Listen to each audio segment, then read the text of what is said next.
Привет, друзья! Вы на канале Классика орхидейного жанра, и сегодня у нас новая серия орхидейного сериала. Серия обещает быть интересной. Мы будем с вами общаться, я буду делиться с вами своим многолетним опытом, буду много рассказывать, много показывать. В общем, будет очень интересно. Не уходите с канала. Сегодня в видео я покажу вам, как я адаптирую азиатских малышей, и не только. Я покажу вам первую орхидею, которую я привезла в далеком 2008 году из Китая под курткой. Я покажу вам самую маленькую орхидею, которую мне приходилось когда-либо адаптировать. Покажу вам самую последнюю орхидею, с которой я сделала это. Я уже сказала, оставайтесь на канале, будет интересно. Итак, друзья, начнем. В одном из предыдущих видео я вам показывала вот эту орхидею и на ее примере рассказывала вам о тропизмах, о фототропизме и гидротропизме. И когда я вам показала вот эти вот резвящиеся в воздухе корни, я сказала, что орхидея убегает из своей посадки, что в этой посадке корням орхидеи нечем дышать.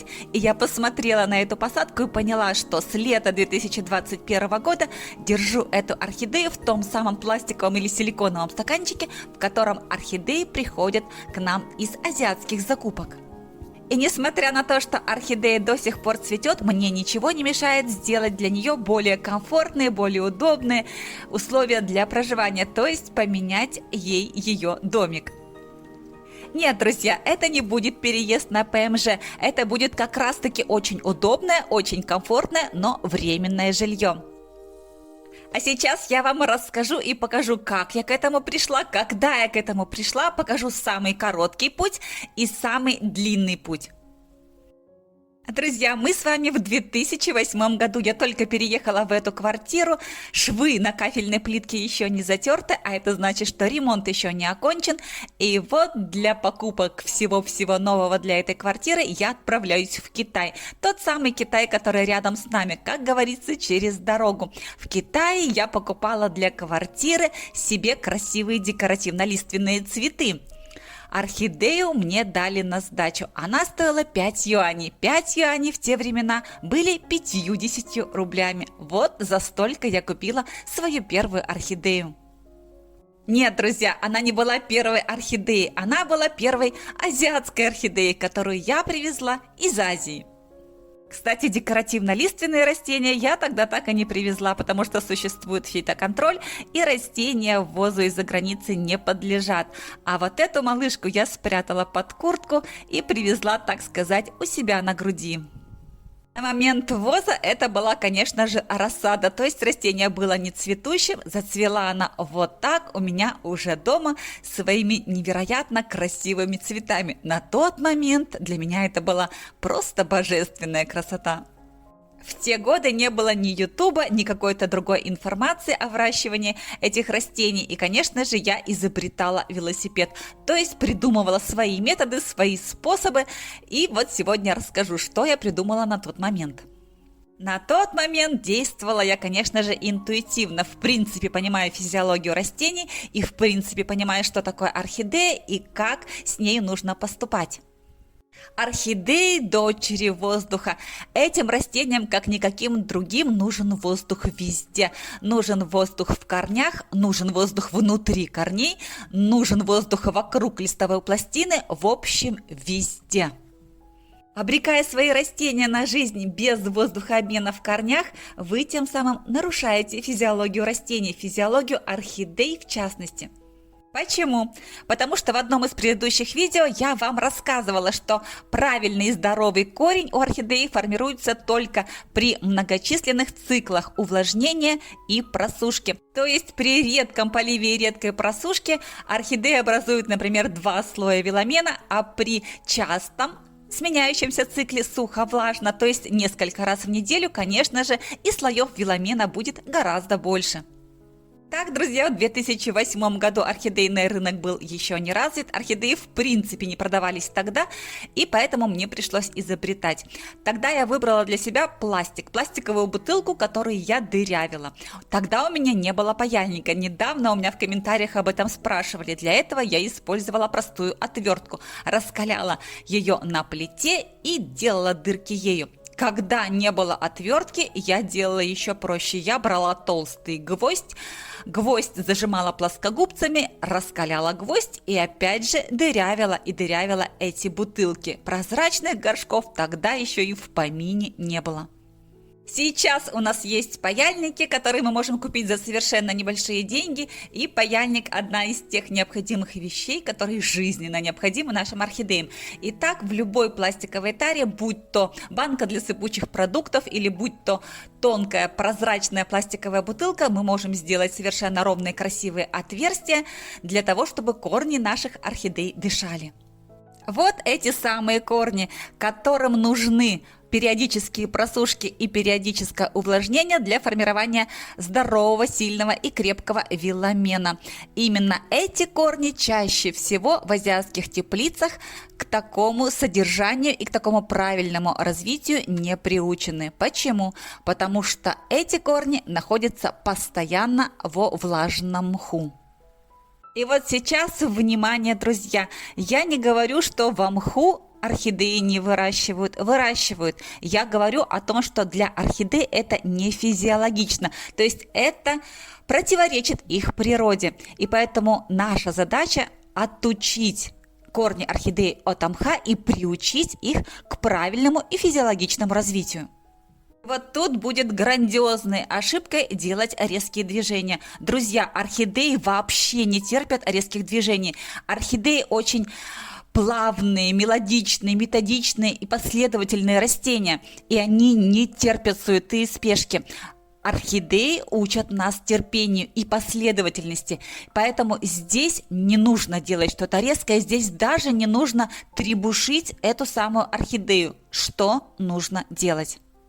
Нужно позволить вот этим корням орхидеи дышать и наращивать правильный вилламен, не нарушая вот этой самой посадки, не нарушая того самого махового гнезда, которое орхидея уже создала. Я вам уже говорила и повторю снова, что фаленопсисы относятся к эпифитам гнездового или кармашкового типа, а это значит, что они всеми правдами и неправдами будут создавать гнездо своими корнями.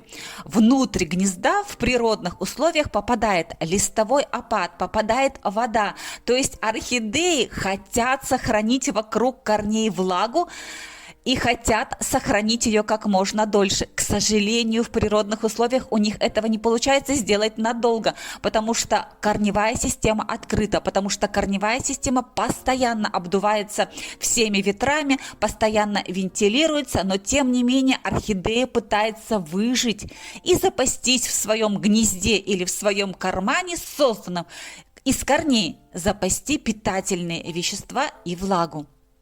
О чем я вам еще не рассказывала? Так вот, о том, что в этих гнездах, созданных корнями орхидеи, часто поселяются муравьи, делая там свои муравейники. Продуктами жизнедеятельности муравьев питаются орхидеи. Вот такой симбиоз насекомых и растений. Это прекрасно, это так восхитительно и великолепно, что не сказать об этом я просто не могла. И вот, друзья, создаем физиологичную посадку для нормального и правильного развития корневой системы до помещения ее в постоянное жилье или на постоянное место жительства. Мы берем любую прозрачную тару, будь то обрезанная пластиковая бутылка или будь то банка для сыпучих продуктов. Тара должна быть больше размера корневой системы, примерно на сантиметр со всех сторон. Помещаем в эту тару без изменений, просто вынув орхидею подростка из ее пластикового силиконового стаканчика и полностью с мхом, не требуша его, не разбирая, в том виде, в каком есть, мы помещаем в новую тару. Вот так. Со всех сторон по сантиметру, вы видите, входит керамзитина, и фиксируем в этой таре корневую систему растения. С помощью чего вы будете это делать, безразлично. Это могут быть крупные куски коры, это могут быть, как в моем случае, крупного размера керамзит. Вот так со всех сторон фиксируем, чтобы корневая система растения находилась в новом жилье плотно, чтобы она не двигалась, чтобы она полностью и жестко находилась в этой таре. И чтобы вокруг корневой системы растения и до тары был примерно сантиметр. Этот сантиметр растение будет осваивать. Оно будет заполнять эти пустоты своей корневой системой и в конечном итоге образует плотный красивый кокон, плотное гнездо, которое в дальнейшем мы и поместим уже в постоянную посадку. Как следует поливать такую посадку? Друзья, по внешнему контуру. Вы можете поливать даже по контуру тары. Ваша задача увлажнять вот эти корни. Не увлажнять мох, а увлажнять корни, чтобы они увлажнялись и быстро просыхали. И чем больше будет циклов этих увлажнений и просушек, тем корневая система вновь сформированная, то есть в дальнейшем сформированная, будет крепче и физиологичнее. Мох можно вообще не трогать, можно пульверизатором проходиться по краю посадки и увлажнять лишь корни.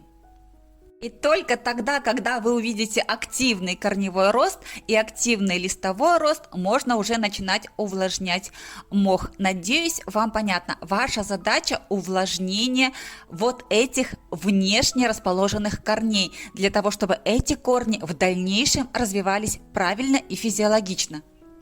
Со временем процесс будет происходить так. Корни начнут заполнять все пустоты, в мху может прорасти какая-то трава, начнется активная жизнь в посадке. На что еще я обратила свое внимание и хочу обратить ваше. Чем меньше корней у вашего растения, тем прозрачнее должен быть пластик. Это закономерность. Я уже говорила много раз и повторюсь. Корни орхидеи участвуют в фотосинтезе. И поэтому, если мало листьев, корни возьмут на себя функцию фотосинтеза. И поэтому, чем светлее будет корням, чем прозрачнее будет пластик, тем, соответственно, быстрее будет развиваться корневая система и само растение. Чем меньше корней, тем прозрачнее пластик. Если корней и так много, можно брать любые другие виды пластика, в том числе и не очень прозрачные. С каких пор подросток будет находиться в такой посадке во временном жилье? До тех пор, пока вот этот сантиметр, который был между корневой системой и стенками прозрачной бутылки или горшка, не будет полностью заполнен корнями. Вот когда полностью все оплетется, то есть полностью создастся карман или гнездо, вот тогда пластиковую бутылку, которая прекрасно режется, можно разрезать, выкидывать, а вот это вот сформированное гнездо уже помещать в новую постоянную посадку. Сколько времени потратит растение на создание такого корневого гнезда или кармана, никто не знает. Но чем лучше условия вы создадите, тем активнее будет идти этот процесс. А сейчас, друзья, я познакомлю вас с этими условиями и расскажу, почему в одних условиях орхидеи растут, а в других условиях орхидеи цветут. И что нужно сделать, чтобы ваши малыши росли быстрее, крепче и становились как можно здоровее. На канале уже есть цикл видео, в котором я рассказываю, какие факторы необходимы для того, чтобы орхидея зацвела. А теперь я вам расскажу о тех самых факторах, которые необходимы, чтобы орхидея росла. Если вы не хотите, чтобы ваш азиатский подросток орхидеи быстро зацвел, если вы хотите, чтобы он сначала вырос и окреп, а уже потом зацвел, нужно выполнить всего лишь несколько условий. Первое. Световой день для таких подростков должен быть увеличен. Я вам уже говорила, что орхидеи – это растения определенного светового дня, то есть растения фотопериодичные, а это значит, что зацветают они при определенной продолжительности светового дня, и эта продолжительность около 12 часов. Именно поэтому, когда в северном полушарии у нас в квартирах день и ночь примерно сравниваются, то есть осенью большинство орхидей выпускает цветоносы. Если же вы увеличите продолжительность светового дня, то есть сделаете ее хотя бы 14, 16, а то и 18 часов, как это делают в азиатских теплицах, растения ваши будут расти активно, набирать активно корневую и листовую массу, но не будут цвести. И второй фактор, который я также уже проговаривала ранее, это температуры. При определенных температурах растения растут, а при других они цветут. Какие это температуры? Чем ниже температура в помещении, тем выше вероятность цветения орхидей. Чем температура выше, тем активнее рост корневой системы и листовой массы. То есть, если температура ниже 20 градусов, то, скорее всего, ваши орхидеи будут цвести. Если эта температура в районе 24 градусов, то они будут активно наращивать листовую массу и корневую систему. То есть, температуры, необходимые для активного развития подростков, это дневные температуры выше 24 градусов, то есть 24-28, а ночные температуры 20-24 градуса. Но что делать, друзья, если вы получили растение, у которого либо вообще нет корней, либо есть полкорня, и того не видно в этом комочке мха? Я обещала вам показать самую маленькую орхидею, которую мне приходилось адаптировать в своих домашних условиях. Посмотрите, она справа на ваших экранах. И если слева на ваших экранах вы видите подростка в размере 2,5, а справа вы видите подростка котлея в размере 1,7, то вот в центре это размер 1,5 или фласочник, совершенно маленький размер растения с абсолютно 3 фласочными листьями. Это крошечное растение, не больше спички. Нет, друзья, это не мое растение, я не могла его заказать. Это растение было внутри другого, то есть в том пакете, бумажном пакете, в котором идут азиаты, вот это было то ли довеском, то ли случайно туда попало. Оно было настолько микроскопическим, что, видимо, просто завалилось в другой пакет и вместе с ним приехало. Конечно, я не могла скрыть это от продавца и написала ему, сказала, что у меня есть вот это вот, что с ним делать. Была зима 2 года назад, по-моему, и продавец сказал: попробуйте оставить растение у себя, пересылать его куда-то уже, но нет возможности, потому что оно замерзнет. Оставьте его до весны, если до весны выживет и вырастет, вы его мне перешлете. Если не выживет, значит не судьба. Мой тогдашний опыт уже позволял мне взаимодействовать с такими маленькими растениями, и я решила его сразу адаптировать и растить здоровым, для того, чтобы потом оно смогло пережить пересылку. Я вскрыла эту посадку, посмотрела, что корней у растения очень мало, точнее, это был один коротенький корешок, и я сразу его посадила в ту посадку, в котором растение сможет жить в дальнейшей жизни. Что это за посадка? Это очень-очень мелкие куски коры. Это куски коры, как семечки, очень маленькие, плюс, конечно же, в посадке кремниевит на дне, конечно же, фитиль присутствует и очень маленькие камушки для дренажа. Вот в такой посадке. Это растение у меня существовало под настольной лампой, которая позволяет поддерживать цветовую температуру 6500 К. Высота от листьев растения до лампы не больше 20 сантиметров. Еще рассказать о посадке, вы видите, что это очень маленькая бутылочка, наверное, миллилитров 100 от каких-то японских витаминов. Конечно, в этой бутылочке, в стенках ее проделаны также паяльником отверстия, очень прозрачный пластик, для того, чтобы корневая система, когда она начнет формироваться, уже могла участвовать в фотосинтезе, потому что вы видите, что самый маленький листик этого растения всего сантиметр, а самый большой сантиметра 2. И вот так днем на солнышке, вечером под лампой мы жили не тужили, пока у нас не появился 4-й листик. Конечно же, я не могла им не похвастаться продавцу. Я написала, что растение адаптировалось, растение живо, у него появился 4-й листик. Я к этому растению, можно сказать, уже привыкла. И тут начались самые интересные вещи. Продавец мне написал, что на растение есть покупатель. Покупатели в моем городе ко мне приедут и фаленопсис заберут. Друзья, я расставалась с ним как уже с чем-то своим, хотя растение не было финансово моим, и вот пришлось мне его отдать. Отдавала этого красавчика уже с подросшим 4-м листиком и с достаточно адаптированной и большой корневой системой. К сожалению, тогда я не знала, что у меня будет YouTube, фотографировала растение себе на память. И вот, пожалуйста, в таком виде я растение отдала в другие руки, о его судьбе мне ничего не известно.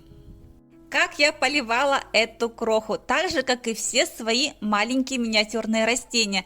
По краю горшочка, микродозами, по чуть-чуть. Почему так, друзья? Потому что веломен имеет свою пропускную способность, и много у таких маленьких растений просто не в состоянии накопить. Мы не можем поливать эти растения редко. Это будет тормозить их развитие. Нужно поливать их по чуть-чуть, но часто.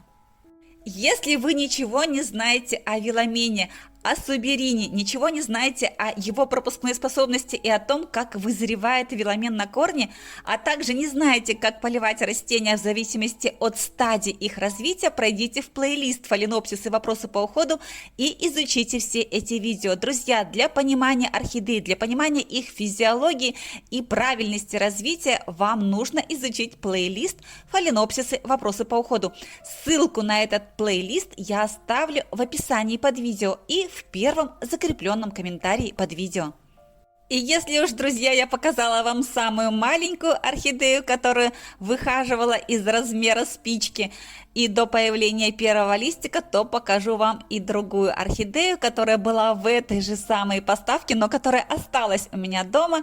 И это фаленопсис шиллера или шиллериана. Вот она сейчас в центре этих трех орхидей. И я вам покажу, до какого состояния я ее вырастила и как зацвела.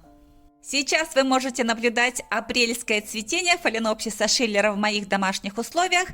Это второе цветение в 2021 году, цветение в апреле и в мае. До этого растение цвело в январе и феврале 2021 года. После отцветания я обрезала его цветонос до первой ждущей почки, и пробудились те самые почки, очень много было ответвлений. И вот такое пышное и невероятно красивое цветение фаленопсиса шиллера вы видите, и я не устаю им любоваться. Если вы еще не смотрели эту историю о превращении гадкого утенка в прекрасного лебедя, пройдите в плейлист «Видовые фаленопсисы и гибриды на них» и посмотрите это видео. Я уверена, вы не пожалеете. И раз уж я вам показала самого маленького азиата, которого адаптировала, самого слабенького азиата, которого довела до обильного цветения, то покажу вам еще и самого крупноцветкового азиата, которого тоже выращивала со столь маленького размера и который зацвел у меня цветком диаметром более 12 сантиметров. Посмотрите, друзья, еще раз на мою орлицу или фаленопсис Xin Eagle. Об этом сорте фаленопсисов тоже есть отдельный рассказ. Чтобы посмотреть его, нужно пройти в плейлист «Азиатские сортовые орхидеи» и найти видео об этом чудеснейшем сорте.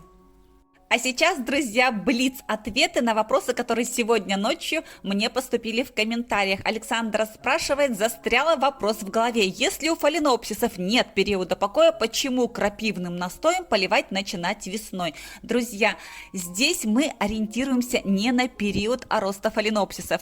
Типа можно подкармливать фаленопсисы только в стадию их активного роста, хотя это действительно правда. В нашем случае при правильных условиях фаленопсисы растут, развиваются и цветут круглый год. Здесь мы ориентируемся на развитие самой крапивы. Дело в том, что заготавливать крапиву и использовать нужно весной, в период ее активного роста, до цветения или во время цветения, но не позже. Поэтому для использования всяческих настоев крапивы будем ждать весну и затем экспериментировать весной, апрель-май.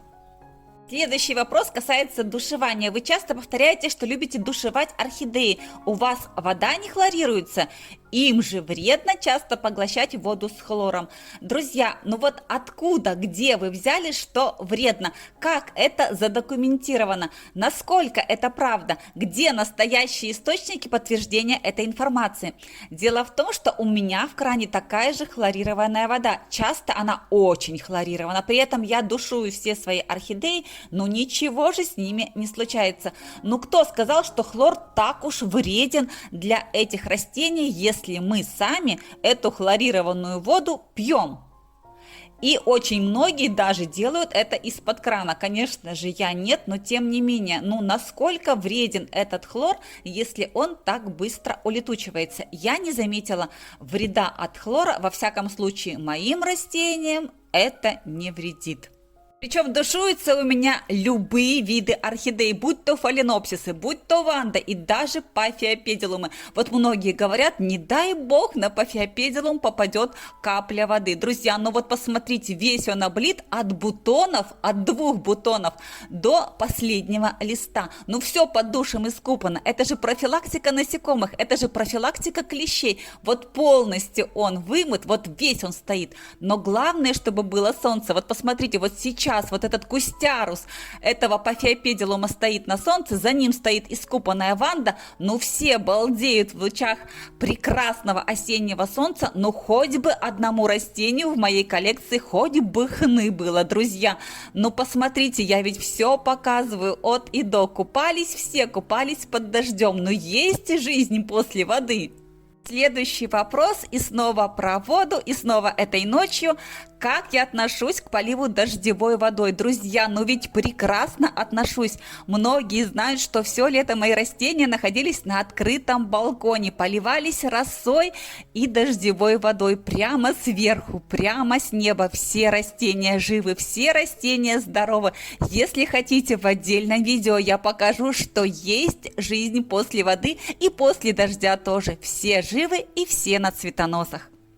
И вот, друзья, сейчас на ваших экранах убойный аргумент. Это детка на пеньке фаленопсиса фронтера. Это создание родилось под водой, то есть зародилось под водой. Я забыла, растение, замоченное в воде на 2 недели. Результатом стало появление вот этой детки. Детка до сих пор жива, здорова. И растит второй вот такой прекрасный листик. Друзья, все хорошо.